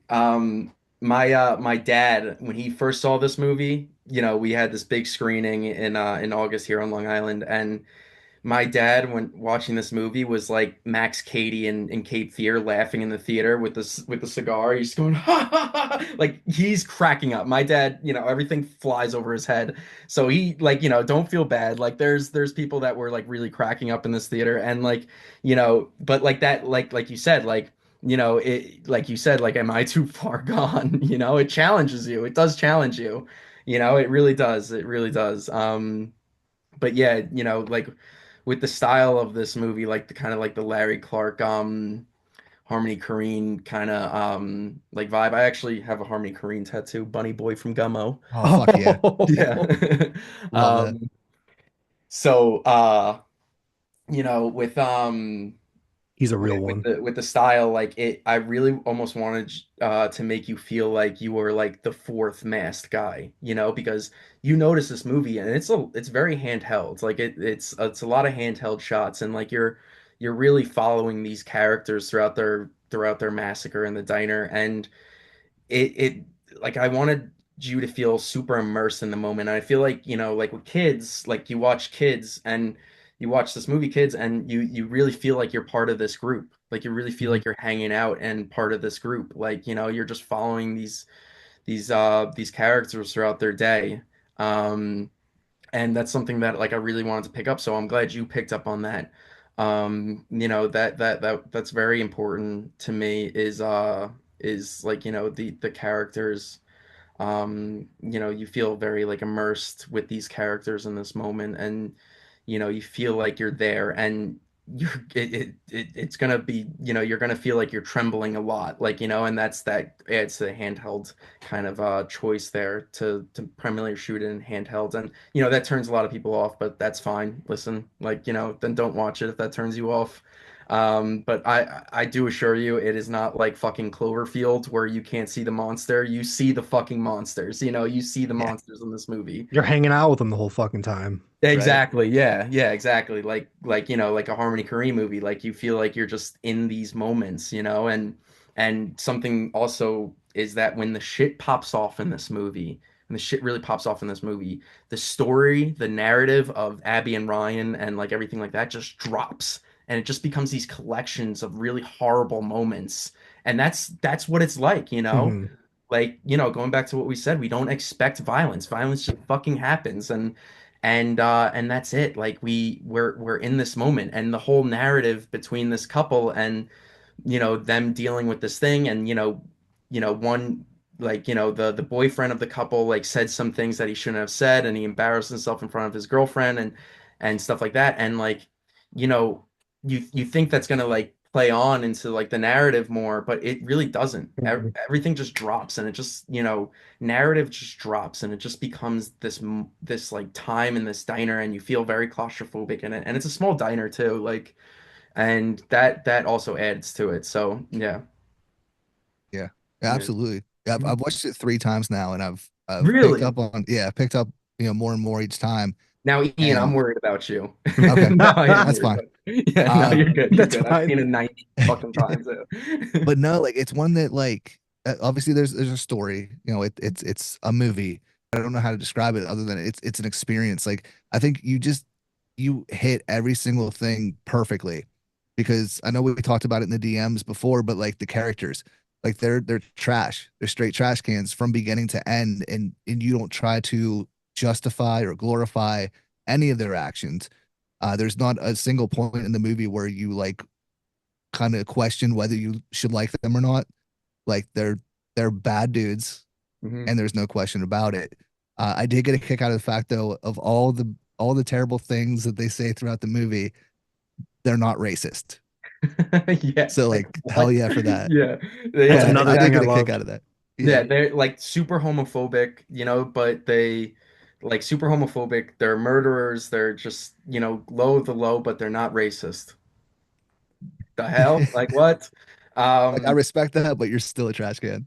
Yeah, no, these characters are never given like a moment where you're supposed to empathize with them. These are horrible characters, and something that was really important to me was that the violence isn't glorified at any given moment. Like I said before, to you guys when we were talking about Loving Polly, like my characters, the villains are trash of the earth. If these characters are, costumes on a Spirit Halloween shelf, it's it's completely misinterpreted. Society is fucked. Yeah, society is truly fucked. Like it's horrible. Like, something that me and Ian, my main actor, we were talking about like a few nights ago. We were saying that like, what if this has like a kind of like a Dahmer effect? Like when Dahmer came out, when that series came out, there were so many people on social media dressing up as Jeffrey Dahmer, and we were kind of talking about that, and I honestly, like, I didn't really even entertain that conversation because it's just so that's such a gross thought, and I have members of the LGBTQ community in my family, and that, you know that is just so like horrible to like have characters glorified like that, like to put like characters like that in a movie and have them glorified would be just completely disrespectful, and that's something that was really important to me, that this wasn't glorified at all, and like being, like, seeing these events happen on the news and everything like that, like how can you fucking glorify this? Like how can you glorify any of this? And it's really terrible. Like it's terrible stuff. And yeah, like these characters, I'm glad you said it, Ian, that these characters are are the worst of the worst. They're the trash of the trash. And, nothing in this moment, no violence in this moment is ever glorified and like portrayed as something that's like, meant to be cool. Something that I um I taught my actors how to do is die in this movie. Like I taught my actors how to properly die in this movie. Like they're not getting shot and like getting blown back and like, like it's not like oh dramatically. They just fold, They just fold. They just drop. Like when somebody dies in this movie, you'll notice that they just drop. And it like, there'll be like a moment of comedy and then that will happen and shit just gets real, and that's what it is. That's what this movie is. It's an experience. And wherever this movie lands, um I would like at the very least to have a theater, like, a limited theater release or something, like a very limited theater release, even at the just I would even have screenings again, like in New York or wherever, just to have that experience because it is really an incredible theater experience. And, heading into it, like there is the warning in the beginning of the movie. Um, I am being 1000% dead ass. This movie is fucked up. Like, and it says that in the movie. I love that warning too, by the way. Yeah, yeah. Usually I don't like warnings in movies because I kind of roll my eyes and like give me a break. But, with something like this, like it's important and to keep it in the vibe of that in the vibe of the tone of this movie, I had to do it in some way like that. But yeah, this movie is super fucked up and it's like it's I'm just happy that it's not, something that could ever be glorified. I'm happy that you guys picked up on that. Like, thank you guys. Thank you. And unfortunately, there's going to be people that take it the wrong way, but that's fine. That's the cinematic experience. Whether you love it or hate it, I'm telling you, it's a great cinematic experience. And if this could be seen in a theater, I would love that. I would love to show this again in a theater because it really is a special experience to see this with people and seeing how people react to these moments is incredible. It's really gratifying. Yeah, one thing that I'm sure Colby can attest to this as well. One thing we've learned from doing what we do now is uh no matter what you put out, you're gonna have a lot of people that love it, you have a lot of people that hate it. Oh yeah. You're gonna have a lot of people that don't understand it. Mhm. So it's just the way it goes. It is the way it goes, and honestly, I am thrilled for that, you know?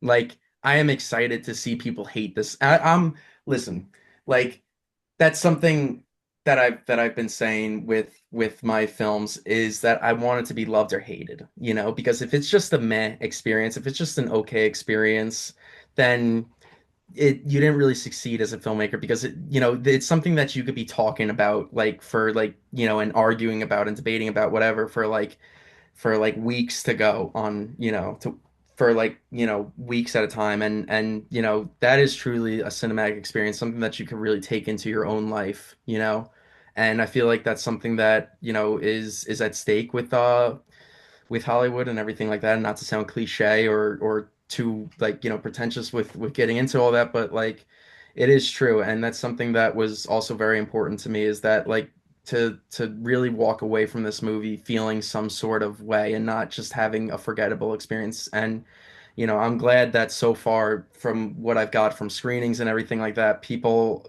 definitely say this is far from unforgettable, and I'm proud of that. I'm proud of that. And as much hate as people hate it, that's great. I'm excited for that. I'm not discouraged by that at all. I can't be, I think especially with making a movie like this. Yeah.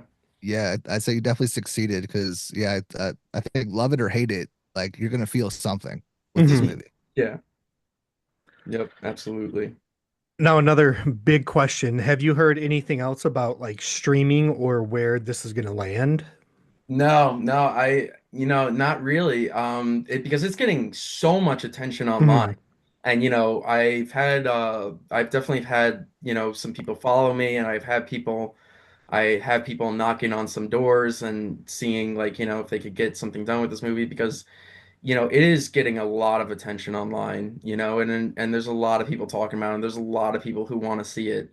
And wherever it lands up, I would, I just want the best future for it, and I just want people, I just want this movie to be seen because that's what's important to me, and to have this message heard.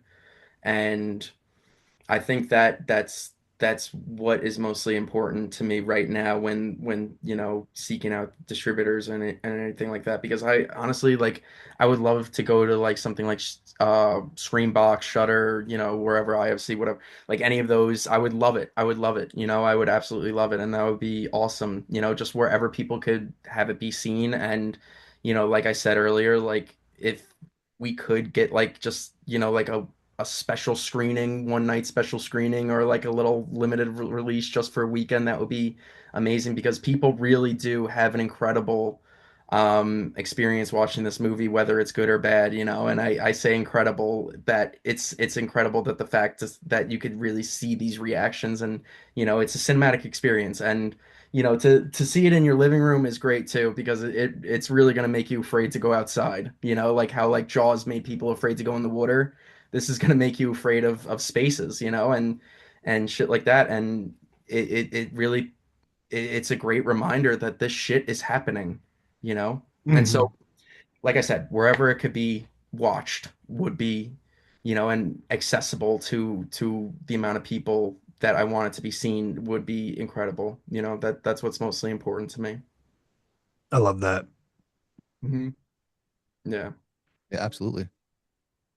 So from here, then, got Double Dog Dare the pitch. You Yeah. just released that. Yeah. Working on a full length, Yep, yep. correct? Okay. So Double Dog Dare the pitch. Um, that's a movie that's getting a lot of attention too. It's very divisive kind of reaction, which I'm happy about. I love that. I love that. But it is a concept film. It's a concept film, and let me tell you, the the the feature length screenplay is fucking balls to the wall crazy. It is inspired by the Trauma films, like Grindhouse films, but it does have that grounded kind of drama aspect to it. The violence in it is over the top, and just from the first 5 minutes of reading this script, it is fucking insane, and I cannot wait to be making this movie. Double Dog Dare, like, it's somebody, I need to get the right actor for it. I need to get it went to Italy. I won Best Actor for it. I won it won an honorable mention for Best Crime Thriller or something like that. And what this film is that, like, I feel like that pitch more so is a drama. It's a drama, but I do well, I am planning another kind of episode to that pitch, and it takes place before all that, before his wife and son were murdered, and we see who Paul was before he was this like family man and everything like that. But yeah, it's something that is a really crazy project, and it's definitely more so with the feature than what we released online, more so an action film. It's a fucking crazy action film. Like, the deaths are over the top, like that one eyeball cord scene from the short film, which is crazy. We my makeup artist Danny, she is so talented. Even with Ketchup and Waffles and what she did with Ketchup and Waffles. I don't know if you got you yeah, you guys would know it. It's like the little milk cartons for coffee. Mhm. So we ran out of blood packets on Ketchup on Waffles, on the set of Ketchup on Waffles, like little blood packets that kind of explode. So what we were doing, we were grabbing like milk cartons from the diner that we were shooting at, and we were filling it up with blood, and we would like squeeze it in our hands and have the blood like squirting on our faces from these like little milk packets. But yeah, she is Danielle Francis. She's an incredible makeup effects artist, and I'm so proud of how that eyeball cord scene came out. And that's a part of Double Dog Dare, is that the violence is very exaggerated. It's like those trauma films, like very exaggerated. Like, there's nobody has an optic cord that's fucking, that's fucking 3 feet long. Like, I mean, I don't even know. I don't even know how long an optical cord is or whatever, but yeah, she is so talented. She's actually directing a movie that I'm gonna be producing pretty soon. It's kind of like a Nora meets The Craft, and Oh it's shit. Yeah, it's like a Sean Baker movie, and her script that she turned in is incredible. I cannot wait for it. It's super it's just crazy death after crazy death, and I can't wait. We have a death scene where a person shits himself to death. Um we have another death scene where a dog gets possessed and eats his owner. In Danny's movie, she is over the top with these kills, and you are in for something special with Double Dog Dare. Let me tell you that for sure. Yeah. When Danny is ready to start getting the word out for her movie, send her our way. Oh, 100%. Yeah, absolutely. Yeah, I can't wait to be producing that.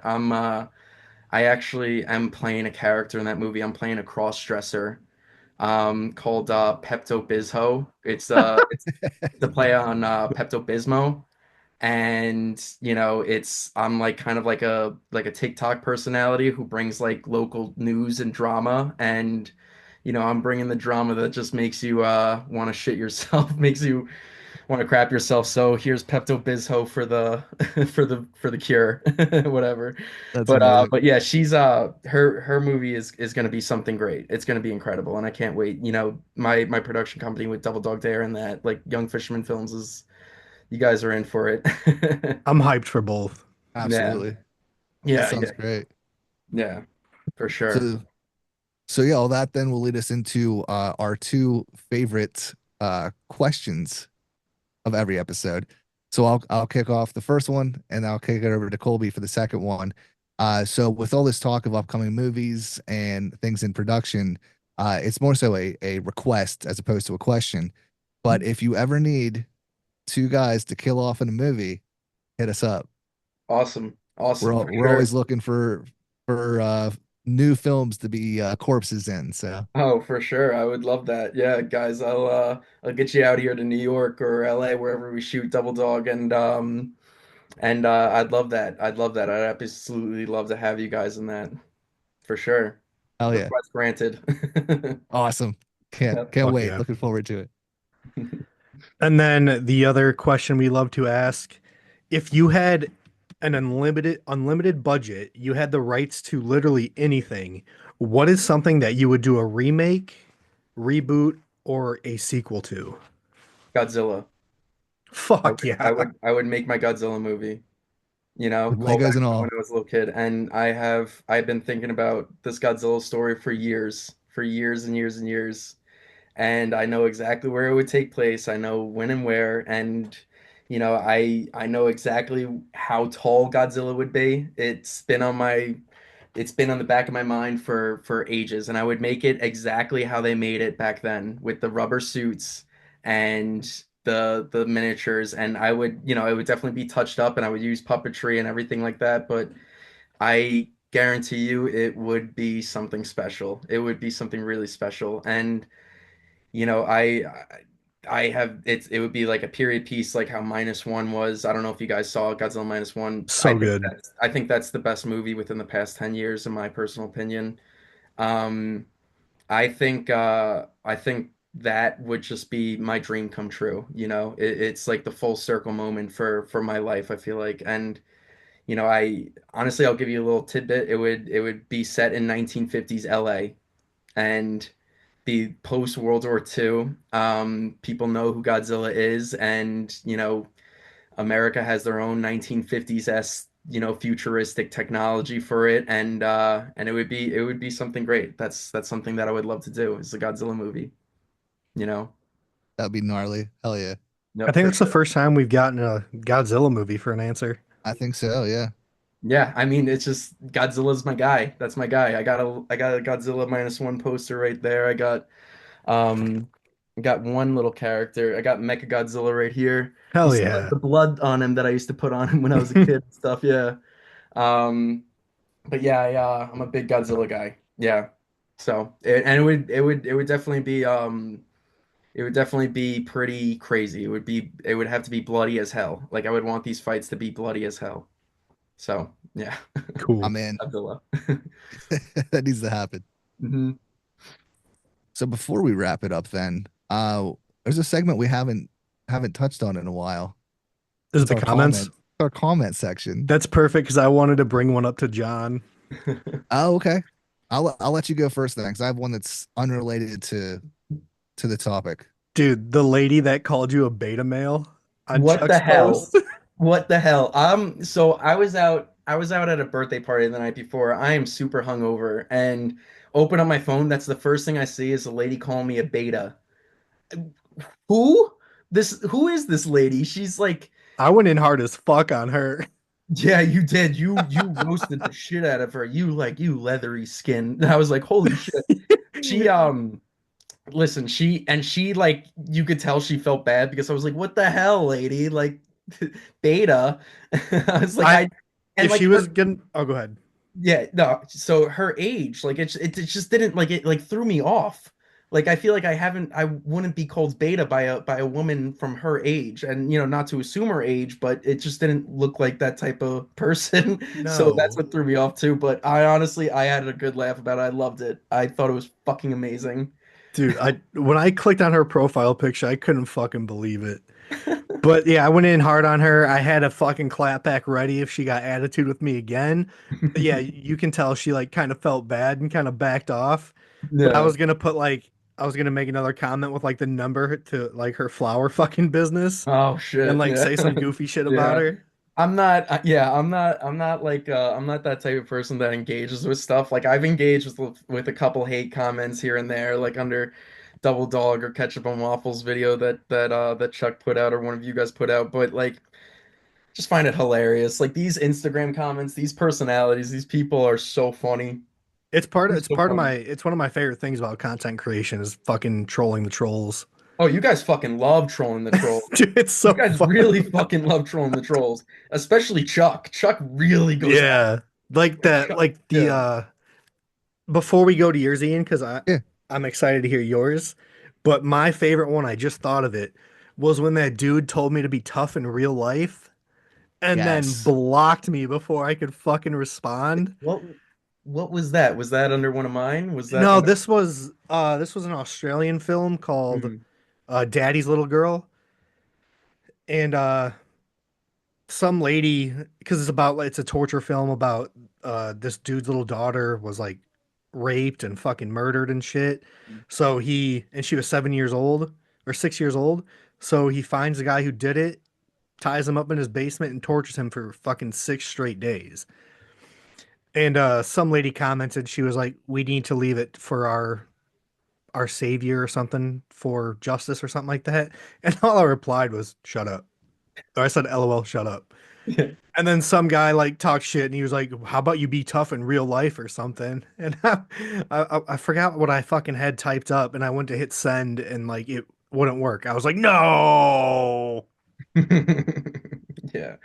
Oh, come I was on. like, "Does my cauliflower ear not tough enough in real life? Is does that mean nothing?" Nice. You got a cauliflower ear? Yeah, I fought for a while. Oh yeah, For fun. I was a boxer when I was younger. Oh hell yeah. Never got a cauliflower ear. So, you Yeah, know, I started wrestling in like fourth grade, wrestled my whole life, did jujitsu when I was in the military, and then just started fighting. yeah, and who's this fucking guy telling you that like on some horror movie? Like, give me a break. Fucking goofball. There's so Who many are these people that guys? call Yeah. me pussies and shit because I say Yeah. something scary or it Yeah, fucked me who are up. these guys? Like, where do they come from? And like half these like hate comments you see, they're like under like 100 followers or something, like Mhm. it's just trolls. Like somebody like said something about like one of my actresses on like Double Dog Dare, and I was like, you can't take like it's a bot, it's a troll, it's just people who make accounts just to shit talk. Like, who gives a fuck, you Yeah. know? They got nothing Yeah. better to do. It's funny though. It's great. It's super entertaining. It's entertaining seeing you guys go off in the comment section with these Oh, it's guys. so fucking Yeah. fun. Like I'll Yeah. send screenshots to my wife, to Ian, to Chuck. It's so Yeah. fun. That's great. That's awesome. All right, Ian, the Yeah. most anticipated. Well, I mean, I sent it to you already, so you Oh, already know okay. about it. But yeah, so I had watched The Prophecy, rewatched The Prophecy, from '95, Mhm. and it's the kind of religious fantasy horror. So I kicked off the review with saying it was more of a better interpretation of the Bible than the Passion of the Christ bullshit. So and I always like, take little jabs, shit like that, to try to get the people to come out into the comments because it's great for engagement. And it never works. When until you try, now. it never works. It never does until this one. And it hit on so many levels. So this person said, "I'm sorry, but I'll take Scorsese any day over a rather lame B movie like the one you mentioned. It's only memorable for Walken's acting, and that isn't enough to overcome its ridiculous premise. It's fine if you want to promote your horror movie channel, but why drag a biblical drama that's more an art house film that's trying to evoke a different perspective for all audiences into your channel? A film you probably couldn't sit through because you were bored. Not only do you have shitty taste in horror, you don't seem to know much about film in general if these two movies are the basis of your presentation." So I saw that. I was at work and I couldn't respond right away. And I'm like, oh, like I gotta have something good. So I just responded with, "You really thought you had something there, didn't you? Scorsese didn't make The Passion of the Christ, so maybe try learning a bit more about movies before you try schooling others on them." I was about to say that. And I never got a response back. I was a little Wow. bummed about that. I was waiting. I kept checking it Yeah. throughout the I can day. Scorsese was comment on it right now. Temptation. Yeah, Temptation of Christ. Yeah. I Yep. can comment on it right now and say crickets. Crickets. Oh, Yeah, who was Passion? That was Mel Gibson, right? Mel Yeah, Gibson. Mel. Yeah, Yeah, okay, all right. and that was the reason why I put that in there. Because I'm like, fuck Mel Gibson, fuck that movie. And yeah, I wasn't expecting to get a horror movie buff in there just being completely wrong, but that's what Yeah, happened. it's the fact that these guys like try hard too. Like they know that they think that they like won the conversation before it even started. Like like he like went into like everything, and I'm sure his like grammar was okay. I'm sure like at the very most, but like it sounds like he tried way too hard with that comment too, and like really thought like he got you there, like like right off the bat. But and then he fucks up the temptation and passion mix Yep, up. Yeah. yep, guaranteed. He just heard Christ. It was like, oh, I got it. I got this. Probably never even seen it. No, Yeah. no idea. Yeah. But yeah, that was a good one. Yeah, I don't usually get the good comments like that. That's usually Colby. So when I get one, it's pretty exciting. Yeah. That's great. That's great. Yeah. I mean, Instagram comments, they're notorious. They really are. Netflix, not Netflix, TikTok comments are pretty nice. I like TikTok comments. Yeah, Yeah, that they all get filtered. Whenever I try to clap back, I get like in trouble and say like your comment was removed for going against something standard. I'm like, fuck you. yeah, you could take a little nice vacation there to the TikTok comments section, but you can't really say much. I got a Mhm. strike on my account for calling someone a bum. Did he like report you? Is that why? Like, No, because he didn't report me, but it just removed my comment right away and said it went against the fucking like standards. So I tried to appeal it, and then because I tried to appeal it, it gave me a strike. the hell? Flame. Yeah, but dude, Instagram's like the fucking wild, wild west. It is. It really is. Like there's some shit that like people were like, commenting under like Chuck's videos and stuff, and even Chuck was saying, and I was like, holy fuck. Yeah, me and Chuck don't fuck around when it comes No, to you comments. guys, you and Chuck don't. You and Chuck don't. Ian, you have a nice little space in your comment section. I like your comment section, but your guys' comment section, it's like fuck, holy fuck. Like Mad Max Fury Road in your comment section. Yeah. I love it. Yeah, exactly. At first, like it really discouraged me, like when I first started getting hate, when I started getting a bigger following. But then I was like thinking, I was like, all this does is just bring more engagement. I fucking love it. Keep it coming. Exactly. It's like the WWE. It's like, you guys, it's like almost like characters or something like that. It's like, Mhm. it's like the attitude era in that fucking comment section. Yeah. And a lot of people they follow me because like how I clap back at people. Like they'll say like I don't even like horror movies, but you're funny in the comments, so I'm following you. I'm like, hell yeah. It's awesome. That's great. I love that. Yeah. I mean, just adds to the character. Like it's great. It's great. You bring character to those comment sections. Yeah. I do not have the balls to get, you know, dirty in the comment section. I'm not getting in that, kind of kind of in that world, but you guys go off. You guys keep doing you. You guys are great at what you do. All of you guys. Yeah, but dude, keep us posted whenever you hear anything about whether it be streaming, physical release, let us know and we'll gladly promote it. Yeah, for sure, for sure. And like everybody out there, like, if you guys can, like anybody, just knock on these doors, because this is a movie that really needs to be seen. And I would love for it to be seen, and and I'm glad that it really affected you two guys in two different ways. Ian said that you watched it 3 times. That's amazing, Ian. That's an incredible feat. I feel like now I have to kind of like watch it kind of periodically. Like I have to like, okay, like I haven't seen Ketchup and Waffles. Like I have to wait like a month now to watch it or something, or unless I'm like called to watch it because I'm really sick of seeing the inside of that diner every night. But I love that diner. I just want to shout out that diner real quick, Sunrise Diner in Wantagh, New York. You guys are the best. I love you guys. Thank you so much for letting us use that diner. And I want to shout out my cast and crew real quick.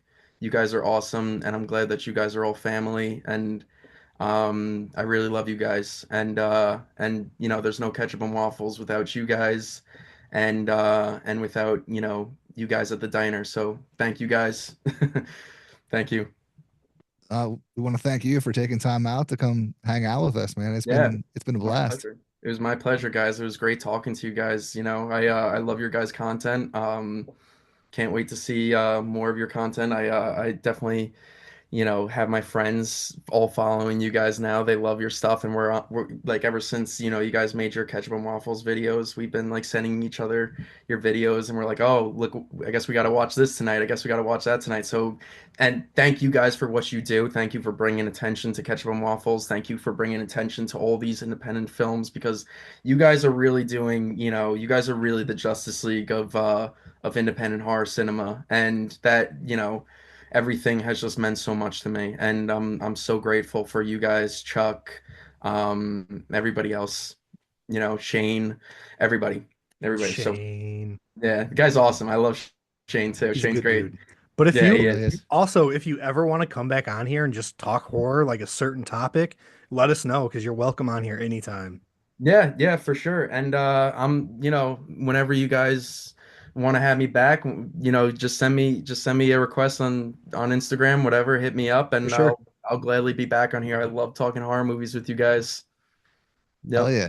It's the best genre. It's the most intriguing, fun genre of film. This is where creativity shines in film, and I'm glad you guys bring attention to all this. So thank you guys. Thank Absolutely. And thank you for making gnarly ass movies. you. My pleasure.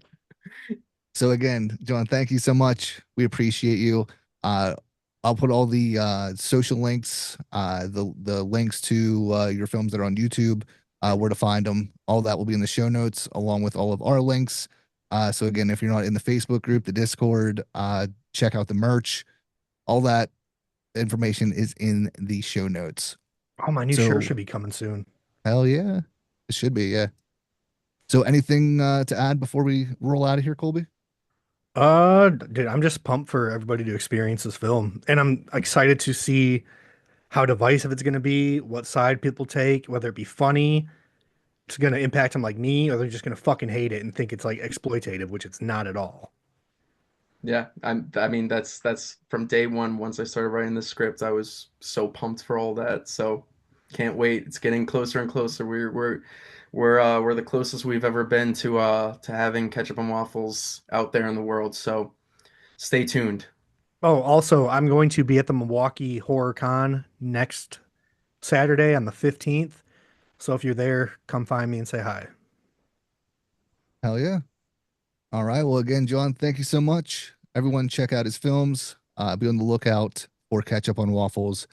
But that'll do it for another episode.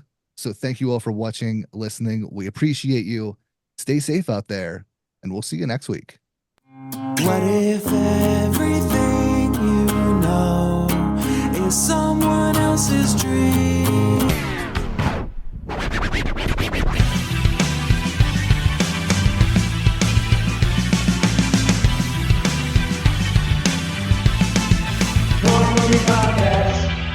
There you go. That's it.